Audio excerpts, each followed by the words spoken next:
નાસ્તામાં કંઈક હેલ્ધી અને ટેસ્ટી બનાવવું હોય તો આજે બનાવીએ મગ ચોખાના સ્ટફ પુડલા।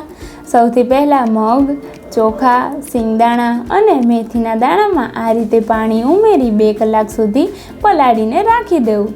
પછી તેમાં લસણ, લીલા મરચાં, ધાણા ભાજી અને મીઠું ઉમેરી પીસી લેવું। એકદમ સ્મૂથ બેટર તૈયાર કરી લેવું। અને હવે સ્ટફિંગ માટે ગાજર, ડુંગળી, લીલા મરચાં, લસણ અને આ રીતે બધું જ સરસ ક્રશ કરી લેવું અને ઉપરથી આ રીતે પનીરને ખમણી લેવું। પછી આ રીતે સરસ મિક્સ કરી લેવું।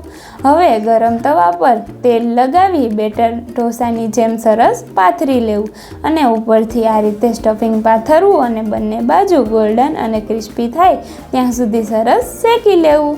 બસ તૈયાર છે એકદમ હેલ્ધી, ટેસ્ટી અને પ્રોટીનથી ભરપૂર મગ ચોખાના સ્ટફ પુડલા। નારિયેળની ચટણી અથવા તો લાલ ચટણી સાથે ગરમા ગરમ સર્વ કરો અને એન્જોય કરો।